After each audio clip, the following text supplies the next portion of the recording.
অন্যরা কেন আছেন?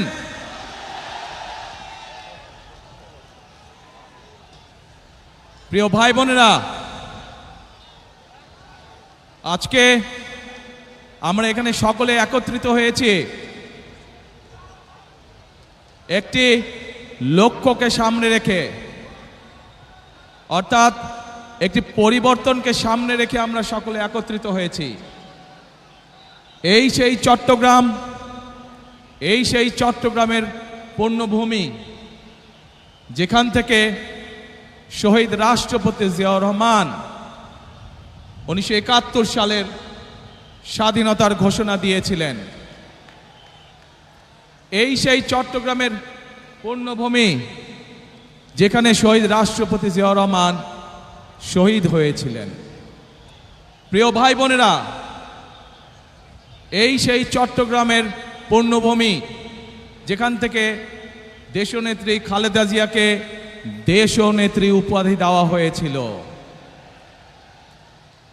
এই চট্টগ্রামের পুণ্যভূমির সাথে আমি এবং আমার পরিবারের একটি আবেগের সম্পর্ক রয়েছে। প্রিয় ভাই বোনেরা, আজ আমরা এখানে একত্রিত হয়েছি একটু আগেই যেটি বলেছি, একটি পরিবর্তনকে সামনে রেখে।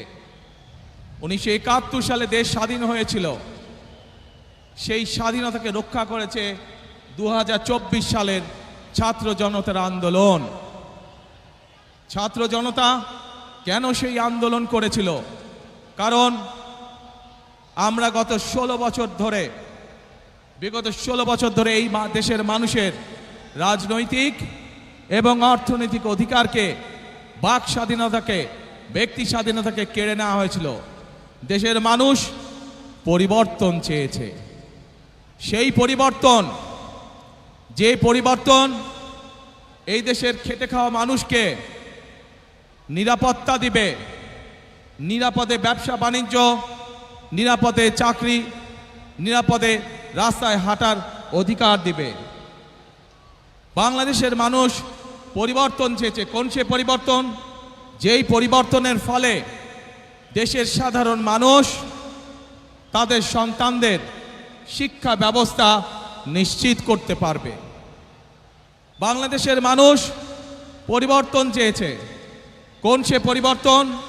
সেই পরিবর্তন হলো বাংলাদেশের মানুষ যেন তার এবং তার পরিবারের ন্যূনতম চিকিৎসা সুবিধা তারা পায়। প্রিয় ভাই বোনেরা, বাংলাদেশের মানুষ আরেকটি পরিবর্তন চেয়েছে, অর্থাৎ তার রাজনৈতিক অধিকার, যেটি তার কাছ থেকে কেড়ে নেওয়া হয়েছিল, সেই অধিকার যাতে বাংলাদেশের মানুষ প্রয়োগ করতে পারে।